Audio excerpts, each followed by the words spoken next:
age of 45. United Airlines is making a change to its contract of carriage. The airline says it now has the right to, quote, refuse transport to any passenger who fails to use headphones while listening to audio or video content on its aircrafts. Passengers who do not comply could be removed from their flight or permanently banned from the airline. If you do forget to pack a pair of headphones, the airline says it offers a free basic wired set. Good Day Chicago at 7 starts now. And right now at 7 o'clock, the conflict in the Middle East now enters day 5. What President Trump is saying about attacks in the coming days. Why the FAA is discussing a reduction in flights at O'Hare. And let's take a live look outside. Some areas seeing a little fog this morning. We're about to check back in with Mike Kaplan. Is that a live look? That's not live, is it? I think it is. 2800. Oh, that is cool. See, Mike, and I was just going to say some of these camera angles look like the fog is leaving the area, but no. It kind of depends on where you're pointing, right? That is a really cool shot, yeah. Wow. This shows kind of how thin that fog layer is. Only a few hundred feet from top to bottom, and that's going to mix out here very, very shortly. So by 9 o'clock, we're done with the fog, and we'll see a little bit of sunshine, too. Temperatures will not be their warmest today. You have to wait until, oh gosh, Friday. That's when we have a 70-degree day on the way. Today, we start with fog. It's going to go away here in the next couple of hours. 39 degrees at 9. Peaks of sunshine at least, maybe a little more farther north. 44 at noon. We'll stay in the low to mid 40s this afternoon. It will be cooler by the lake. And right now it's 34 with cloud cover at O'Hare. The east-northeast wind about 8 miles per hour. I mean, you need a coat out there this morning, and you'll want that with you later today. 29, the cold spot, at least on the Illinois side in Waukegan. 32 at Michigan City, 36 Merrillville. Joliet flirting with 40 already. Most of Chicagoland headed for the 40s later today. Gabby and Anthony, what do we have on the roads out there? Okay, little problem on the inbound Stevenson. I'll get to that in just a moment, but let's check all the expressway inbound drive times. On the Kennedy, you're at 41 minutes inbound from O'Hare to downtown. On the Eisenhower, it's a 42-minute ride from Route 390 to downtown. On the Stevenson, okay, it's 42 minutes, but there is an accident at Pulaski. So heads up there, it's slowing things down. Again, a 42-minute ride from I-355 to Lakeshore Drive. And it's been heavy all morning on the inbound Dan Ryan. From 95th to downtown, that's usually about less than a half hour. It's now at 37 minutes, so plan accordingly. Okay, breaking overnight here. One person was killed on I-90 in a crash here. Illinois State Police say 3 cars went off the highway near Natoma Avenue, hit a pole. Those cars caught fire. One person died on scene. They have not released details on how badly everyone else was hurt here, with the cause of this crash under investigation. Okay, the FAA will meet today. They're going to be discussing the possibility of limiting or reducing the number of flights that are in and out of O'Hare. The intervention comes after some back and forth between the two main carriers, that's United and American. Saquon is live at O'Hare with why the feds are stepping in. Hey, Say. Hey, good morning to you. Yeah, there's definitely some tension or drama, if you will, between a couple of the airlines here. We'll get to that here in just a little bit. But first and foremost, I mean, if things go the way that the FAA is hoping for here, flights at O'Hare would be reduced just in time for summer. And you're probably thinking this is probably going to lead to more disruptions. But really, guys, the FAA is putting flyers at the forefront here as they say this change could put them more at ease. Here's why. The FAA says airlines have overbooked flights here at O'Hare, and it says cutting some of those flights could help reduce the number of delays and cancellations. The agency also says the current flight schedule could stress the safety systems at the airport. That includes runways, terminals, and air traffic control. So let's take a look at that flight schedule for this summer. We are looking at about 3,080 flights a day on the busiest days. That is about 400 more flights per day compared to last summer when they were operating 2,680 flights a day. Basically, the FAA says they think that's too many, and they want to limit daily operations to 100 hourly departures and arrivals. And when you do the math, that does come out to about 2,800 flights a day. This ordeal, however, is causing some drama, as I mentioned, as United and American Airlines have been battling it out for gate space. Both airlines are trying to add as many flights as possible to get more passengers and therefore win more gates. In a memo sent to team members, American Airlines pointed their fingers at United, saying in part they proceeded to add approximately 130 additional flights this summer, bringing them to a 34% increase year over year. This is not meaningful growth. It was a ploy to overschedule the airport to manipulate a provision. That provision, by the way, is a reference to the current lease here at O'Hare, which allocates gates based on the number of flights that were scheduled by an airline the previous year. We have reached out to United for a response. We have not yet heard back. What we don't know at this point is how this change could affect passengers who've already booked flights in or out of O'Hare for the summer. We do know the FAA is going to start asking American and United Airlines to start reducing their flights starting this afternoon, with these meetings expected to take place over the next few days. Guys. Okay, thank you very much. Secretary of War Pete Hegseth is giving an update right now about day 5 of the conflict in the Middle East. So let's listen in. It means we will fly all day, all night, day and night, finding, fixing, and finishing the missiles and defense industrial base of the Iranian military, finding and fixing their leaders and their military leaders, flying over Tehran, flying over Iran, flying over their capital, flying over the IRGC, Iranian leaders looking up and seeing only U.S. and Israeli air power every minute of every day until we decide it's over. And Iran will be able to do nothing about it. B-2s, B-52s, B-1s, Predator drones, fighters, controlling the skies, picking targets. Death and destruction from the sky all day long. We're playing for keeps. Our warfighters have maximum authorities granted personally by the president and yours truly. Our rules of engagement are bold, precise, and designed to unleash American power, not shackle it. This was never meant to be a fair fight, and it is not a fair fight. We are punching them while they're down, which is exactly how it should be.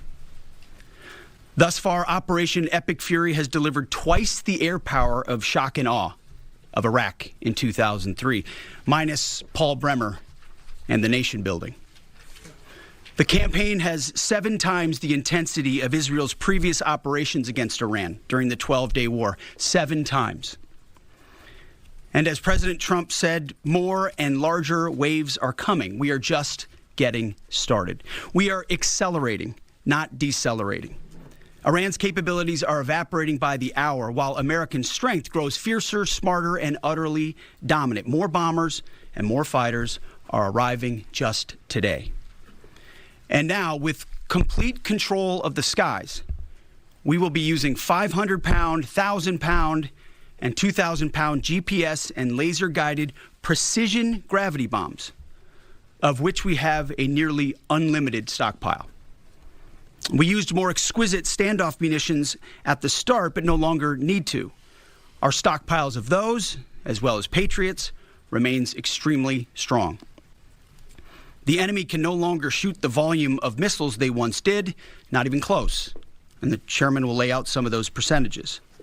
So our air defenses and that of our allies have plenty of runway.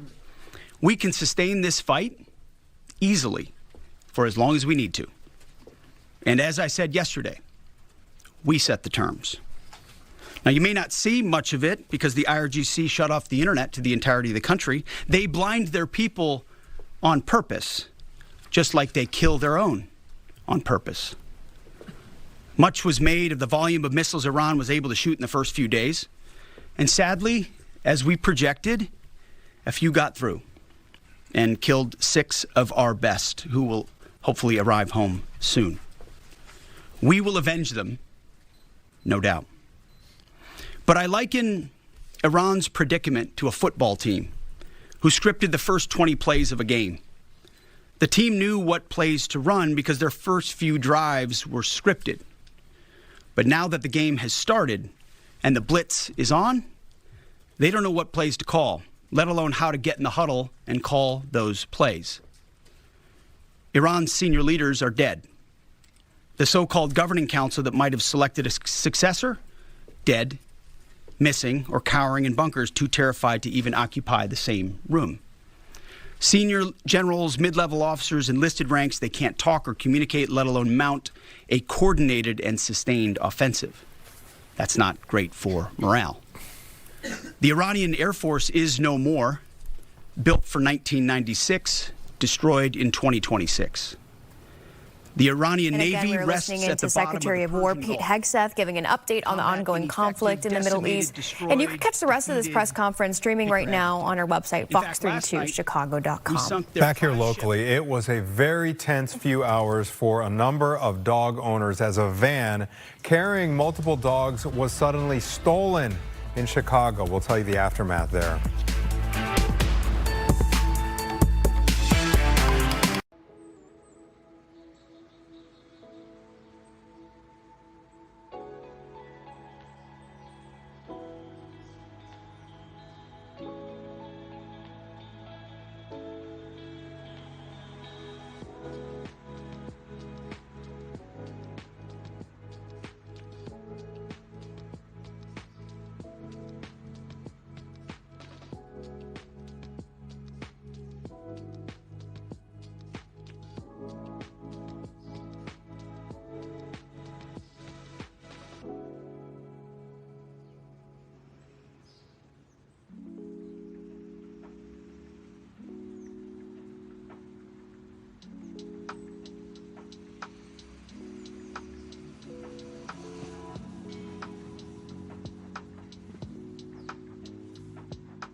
Welcome back. A man who went missing after being dropped off at O'Hare is now safe and back home with his family. Yes, thankfully. 23-year-old Elijah Horde went missing on Friday. His father dropped him off at O'Hare, but he never actually boarded his flight. He was heading back to France. Details on where he was found have not been released. Breaking overnight, one person has been killed in a crash that happened on I-90.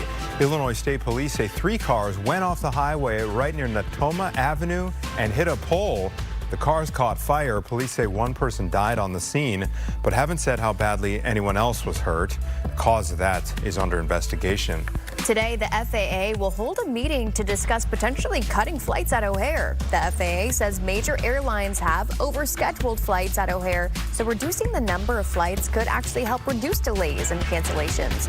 A note to employees from American Airlines was released, and it blames United for the issues. The 2 airlines have been battling for gate space at O'Hare.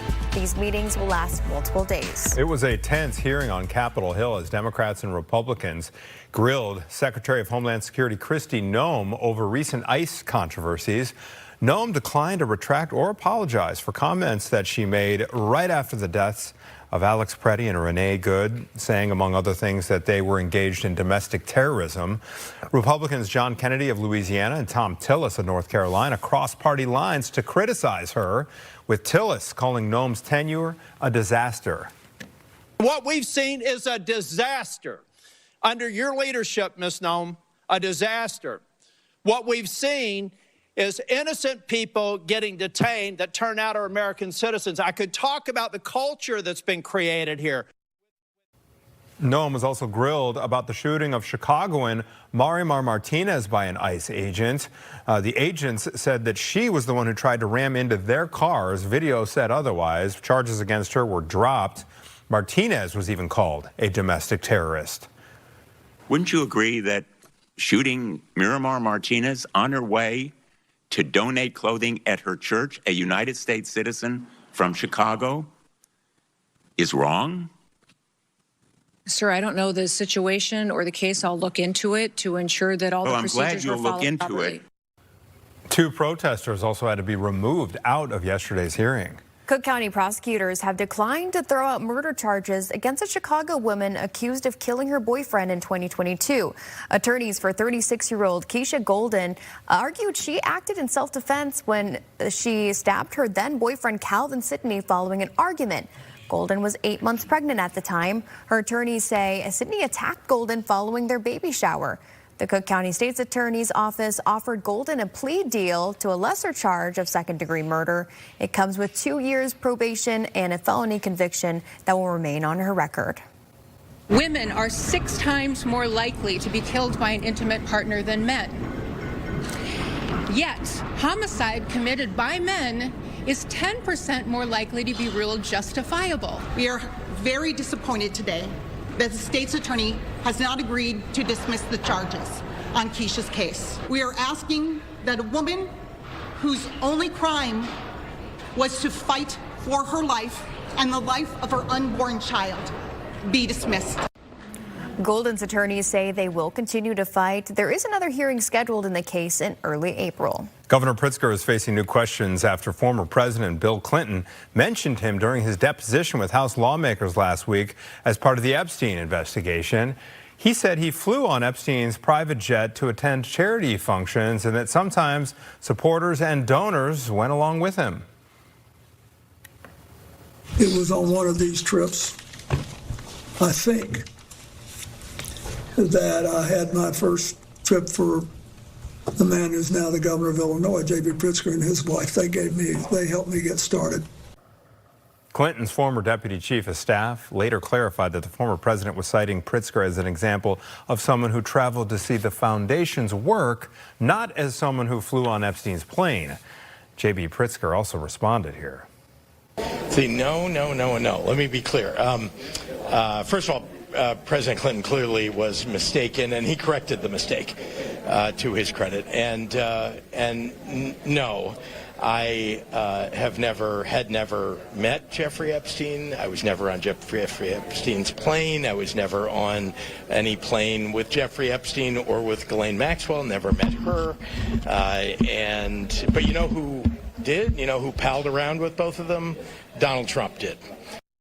Thomas Pritzker, the cousin of Governor J.B. Pritzker, recently resigned as executive chair of Hyatt Hotels over his connection to Jeffrey Epstein, and that connection was revealed in the files. 7:18. All right, this is kind of a crazy story. Yeah. A stolen van carrying multiple dogs is recovered, and a suspect is in custody. Brian is here in studio with the very latest. Brian. This all happened very quickly. This van was stolen yesterday morning outside of a Lincoln Park pet salon with 8 dogs still inside. The driver of the van says he went inside Animal Lovers Pet Salon to drop off the dog's belongings when the van was stolen. He says this all happened in a matter of about 15 seconds. The suspect then changed the vehicle's license plates, loaded lawn care equipment into the van, and even stopped at a McDonald's.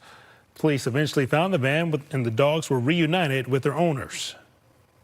It was the worst 3 hours I've had in a very long time. So this is the best news possible, that she's safe, everybody's safe. That's all that really matters. So yeah. Like 3 agonizing hours. I don't even know what time it is, but crazy, just crazy. I was very concerned that they would take the van use the van for another means and then get rid of the dogs. So the dogs actually don't have collars on. It would have been very hard to find them and very scary. So a really happy ending.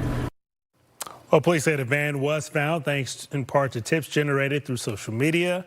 A 46-year-old man is now facing charges. Back over to you guys. Wow. Okay, Brian, glad they have their pooches back. That fog, Mike, has seemed to have, what was the verb you used? Dissipate or? Evaporated? Yeah. Or go away. Go away. That works as well. That's a good one. Yes, Thought it was fancier than but that. look at that shot. Oh, there it is. That That's is so really. great. This almost looks like that we drew that. Get to your screen, everybody. If you're away from the screen, you got to check out this Take view. a look at this. Yeah, from our 2800 camera. And again, a reminder, what is the 2800 camera? That's 2800 North Lakeshore Drive. And giving us a nice view there looking south over the city. And you see that blanket of fog out there. It's only a couple hundred feet thick, and it is going to go away very, very quickly. So let's talk about it. Not everybody has the fog. City and points north and west, most likely to be dealing with it even still. Oh, this is interesting. They just dropped DuPage County from the dense fog advisory. That's a change here from the National Weather Service, but it's still in effect northern Cook, Lake, McHenry, Kane, and points west, and all of you in southern Wisconsin until 9 o'clock. But visibility numbers are really not that bad across the area. Waukegan really all morning long has been kind of in that quarter-mile visibility range. But you see at O'Hare, the number has come up now to 2 miles of visibility, 1.5 miles at Aurora, and the fog is going away here pretty quickly. The rest of the day will feature a mixture of clouds and sun, high 45, but it will be cooler along the lakefront with that east wind at 5 to 10. No rain today. Even tonight, the highest chance of any rain, I think, is going to be south of the city. I'm not expecting a lot. There may be some areas of fog once again, with temperatures only dropping a handful of degrees. Despite that, temperatures tomorrow, not all that warm yet, but look what we have on the way starting on Friday, 70 degrees. But with the warm front in the morning, we get a round of showers and thunderstorms. And then with a cold front late in the day or at night, there will likely be some stronger thunderstorms. And there is a risk of severe weather, so we need to be weather ready, especially late Friday. Over the weekend, the big story is daylight saving time gets underway. We'll set our clocks ahead 1 hour Saturday night. And then more warmth, 70 both Monday and Tuesday. Back to you. How about the commute? Yeah, the commute, it depends on where you are. If you're on the Metro and you take the Milwaukee District North, you are going to want to check that app. There have been cancellations and changes and delays all morning on the inbound side of things. So, if you use Milwaukee District North, check that app. All right, out on the roads, here are your drive times on the Kennedy. 45 minutes inbound from O'Hare. 47 minutes inbound on the Eisenhower from Route 390 to downtown. On the Stevenson, you're at 43 minutes, I-355 to DuSable Lakeshore Drive. Watch out for an accident that happened at Pulaski a little bit earlier. And then on the Dan Ryan, that's kind of maintaining at 35 minutes. It's been a little jammed all morning. 35 minutes is your inbound drive time from 95th to downtown. All right, thank you, Anthony. The Bears' offseason is taking a surprise pivot after a key player on offense retires at the old age of 27. 27 years old. He's calling it a career. We'll talk more about that coming up.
Fisher and I approved this ad.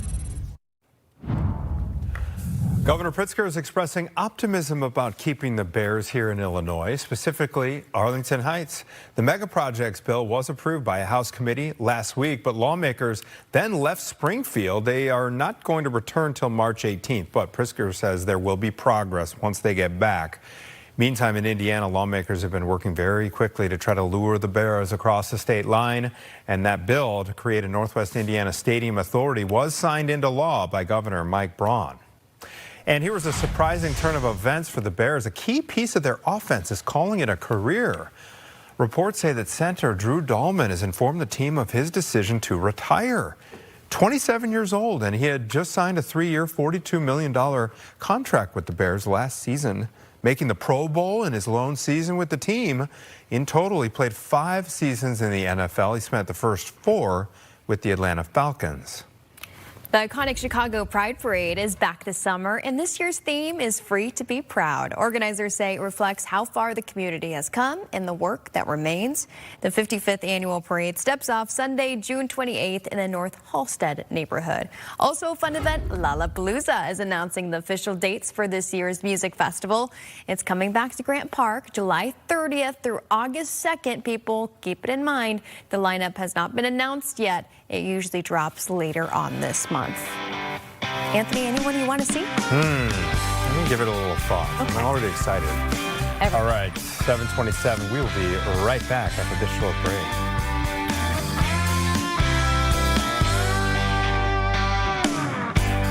There's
Progress, fighting for you.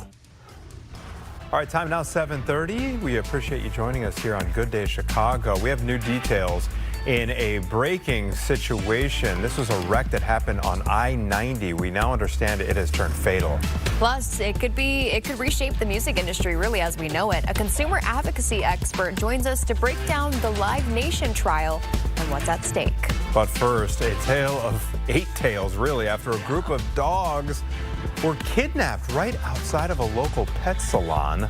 This is wild, and this morning those dogs are back home with their families after a thief stole the van that they were in. And police have arrested that man. Leslie Marino walks us through what happened. Did you guys have fun at the castle for the dogs? Families were emotional and relieved as they arrived to pick up their fur babies. I thought Shadow, yeah.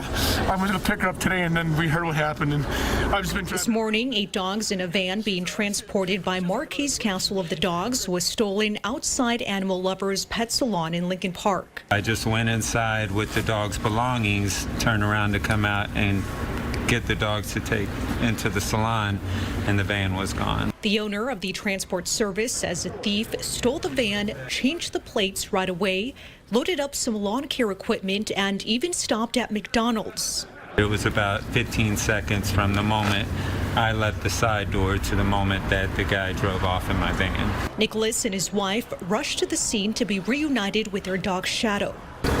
It was the worst 3 hours I've had in a very long time. So this is the best news possible. That she's safe, everybody's safe. That's all that really matters. So yeah. Katie Walker also running to greet her family's dog Millie. Like 3 agonizing hours. I don't even know what time it is, but it's crazy, just crazy. I was very concerned that they would take the van use the van for another means and then get rid of the dogs. So the dogs actually don't have collars on. It would have been very hard to find them and very scary. So a really happy ending. I wanted to puke, couldn't tell my daughter because she would have freaked out.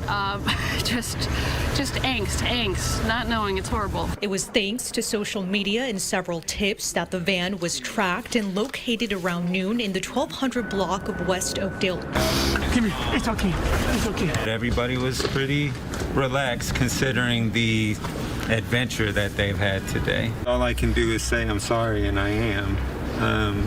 This shouldn't have happened. Les Marino, Fox, Chicago. Wow. We're making comments throughout that whole story. Just so sad. But a good ending. I mean, they got the puppies back. They had those great embraces.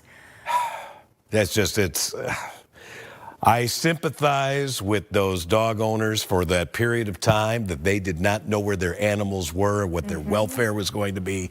I hope something really unpolite happens to the person who I would have to agree with you there, Mike. I'll just leave it there. You heard my comment during that piece here in the studio what I thought should happen to them. The PG version. That's right. I've watered it down here for TV so we can keep our FCC license. All right. We have a little bit of fog still out there, but that's going away. And there will actually be some sun today, but we have an onshore wind. You know what that means, cooler by the lake. And what about rainfall? You've probably been told for days and days and days, various point-and-click forecasts about all this rain that was coming. It hasn't happened yet. And it won't until parts of the area get a little bit of rain in here tonight. And even then, it doesn't look like much, and it will favor areas south of the city. A lot of us tonight will have exactly 0 rainfall. But tomorrow, our model's bringing in some showers, maybe even a thunderstorm in the late morning, early afternoon hours. Then things quiet down, and we should be quiet through tomorrow evening, ahead of what I think will be the more active day of this entire week, Friday. Friday, I expect 2 rounds of showers and thunderstorms across the area. The first will be in the morning, tied to a warm front. That is the leading edge of the warmest air we have had so far this entire year. The second round of showers and thunderstorms, and this is the one that might produce some strong weather here. Be weather ready Friday afternoon and evening. That will bring in some slightly cooler over the weekend. Speaking of cooler air, look at this here. We're showing a little intrusion of Canadian air coming in here around the 12th through 18th. And if it gets colder than normal, maybe we're not done with snow yet. We'll keep you posted on that. 45 today, fog leaving here shortly. Tonight, fog may reform. There will likely be a couple of showers, especially south, but a lot of us will have no rain. Tomorrow, chance for a couple of scattered showers around with a high of 48, and then we hit 70 on Friday with those 2 separate rounds of showers and storms.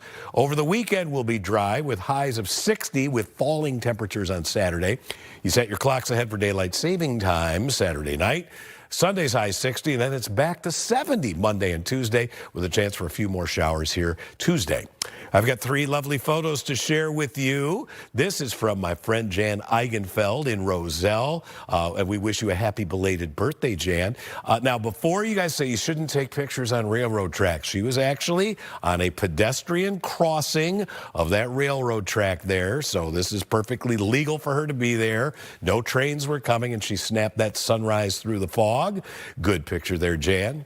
Secondly, how about this shot from Kevin Christensen? He's we call him the LaSalle County Bureau Chief, showing us some sleepy ponies there lazing around in LaSalle County in Marseilles. That is a nice, very pastoral scene there. And our final photo this hour comes to us from Barry Butler. And I obtained permission to share this photo. He took it last week, and what looks like, maybe a cloud there, that's actually some of the exhaust coming out of the St. Regis, and just beautifully lit there by the rising sun. Barry, I know you're recovering from a little fall there a couple of days ago. We wish you a speedy and complete recovery, and thank you for sharing that picture with us. Travel times coming up. Looks like a lot of 50-somethings on the board. 7:37 in 5 seconds. We'll be back after this.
The content of this ad.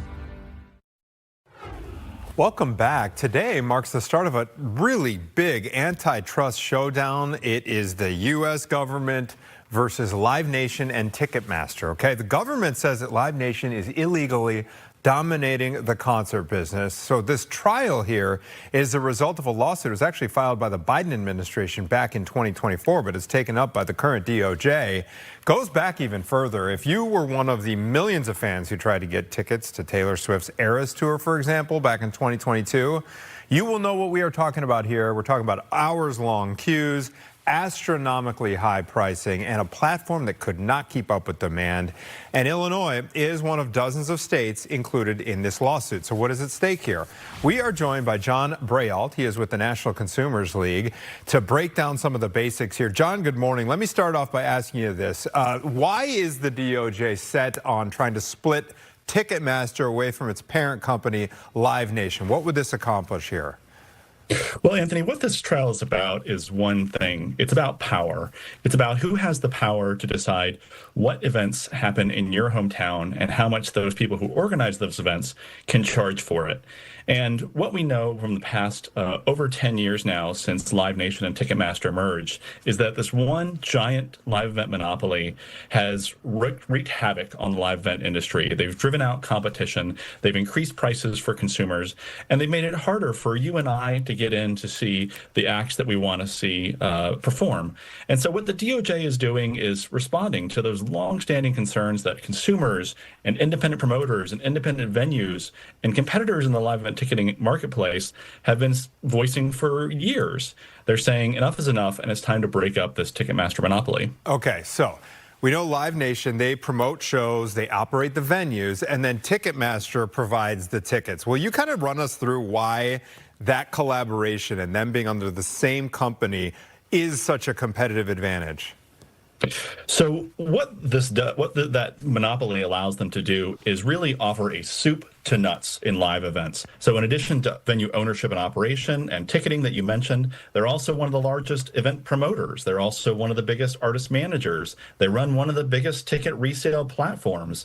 So if there's anything having to do with a live event in this country, Live Nation has a finger in that pie, and they want to keep it that way. They want to drive out their competitors in promotion, in venue ownership and operation, in artist management, in ticket resale, in ticket primary sales, and basically dominate the entire marketplace. All right, so Live Nation is arguing here that artists still have the freedom to set their ticket prices, choose their venue, they're free to go elsewhere.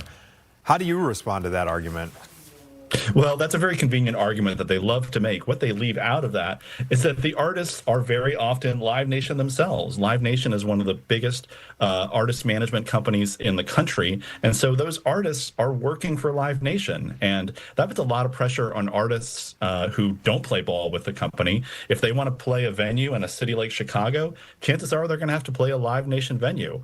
And if they want to get into that room, they're going to have to play ball with the company. That is a textbook example of monopoly at work. Makes sense, makes sense. Okay, before we let you go, John, what would be the impact on consumers, on concert goers, lovers of live music, if the DOJ is successful in breaking these two entities up? Well, I think if the DOJ broke up Live Nation, what consumers would have is a lot more competition in this space. They would have more decision-making about who they want to buy a ticket from for a particular event. They would have more venues they could choose from. They could have probably more artists coming to see them play in their hometowns. So breaking up Ticketmaster would be great for consumers, and it would be great for everybody in this industry not named Live Nation. Okay, I understand we have time for one more question here. John, any idea who's expected to testify here? Well, there's a long list of folks from the industry, everybody like Michael Rapino, who's the CEO of Live Nation, to artists, to individual fans, to independent venue owners are expected to testify. It's going to be a real who's who of people in this industry who are going to be testifying at this trial. We will be following closely. John Brault with the National Consumers League, thank you for your time this morning. Appreciate it, sir. Appreciate it. Thanks. All right, 7:44. Here's a quick look at what is coming up here on Good Day Chicago during our 8 and 9 o'clock hours. So keep it right here. Hope you're having a great Wednesday morning.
Time now 7:47. Here are some of the top stories we are following. And starting with some sad news here, the Pentagon has identified the first service members killed during the war in Iran. Captain Cody Cork of Florida, you see there. Sergeant First Class Nicole Amar of Minnesota. Sergeant First Class Noah Tegans of Nebraska, and 20-year-old Sergeant Declan Cody of Iowa were killed when a drone hit a command center in Kuwait. Governor J.B. Pritzker has denied testimony that claimed he had a connection to Jeffrey Epstein. It was made by former President Bill Clinton during his deposition. When Clinton referenced Pritzker when describing people who joined him on charity trips, Clinton's office, though, later clarified that he was citing Pritzker as an example of someone who traveled to see the foundation's work, not as someone who flew on Epstein's plane.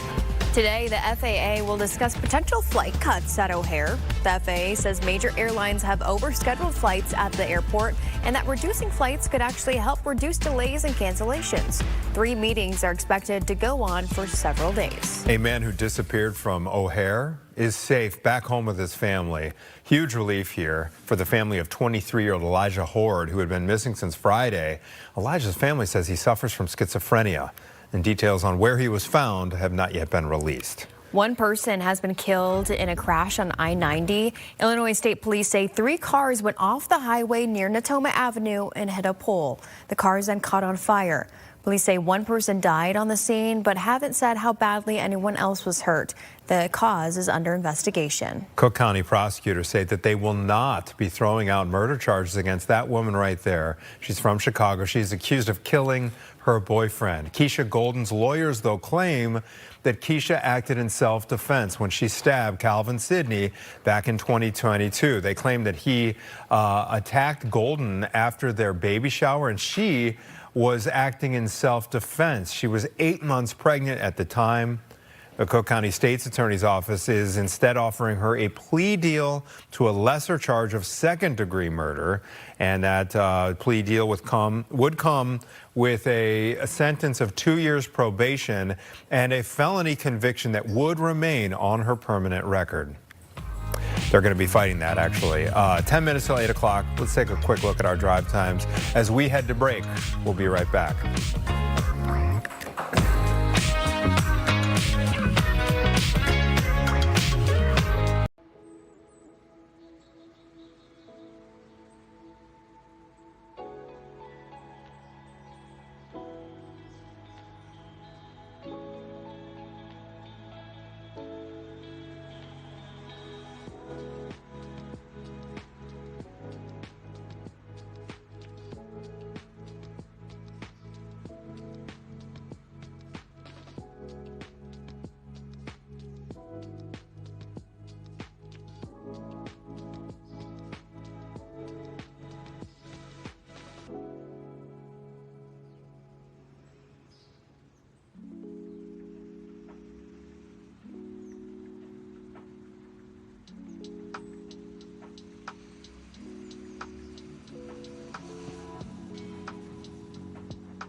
today. Homeland Security Secretary Kristi Noem is grilled about shootings involving immigration agents during a tense hearing on Capitol Hill. This was yesterday. And in terms of the topics covered, it included a case out of Chicago. Marimar Martinez, you'll recall, was shot by a federal agent last fall who claimed that she was the one who rammed their car. Charges against her were later dropped. Democratic Senator Richard Blumenthal had Martinez stand up during Tuesday's hearing as he questioned Noem. Wouldn't you agree that shooting Miramar Martinez on her way to donate clothing at her church, a United States citizen from Chicago, is wrong?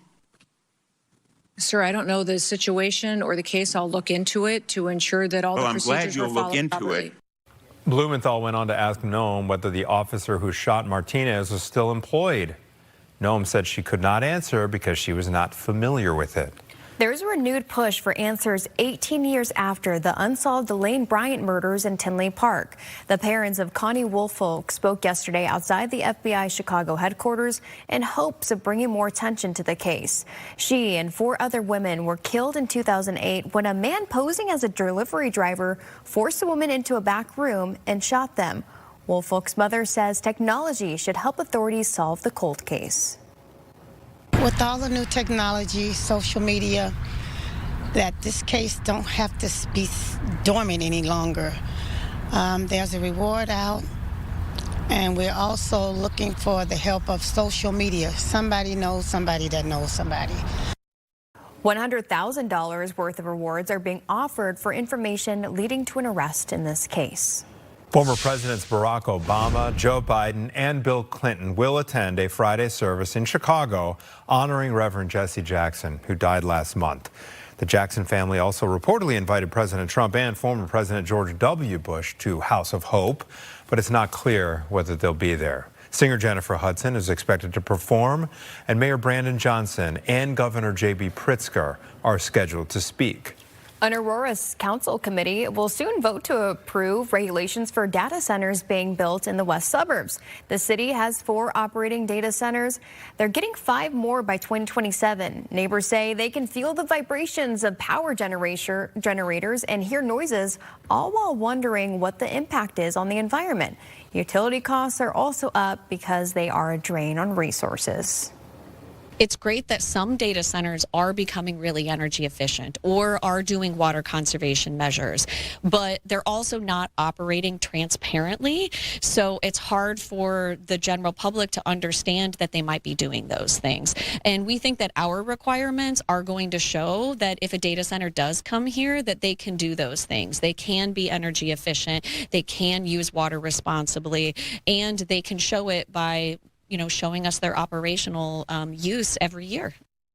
The companies pay property taxes and the buildings generate construction jobs, but not all of the employees work there. The city has until March 24th to approve a set of rules. All right, we got plenty more Good Day Chicago ahead during our 8 o'clock hour. Keep it right here. Hope you're having a great Wednesday morning.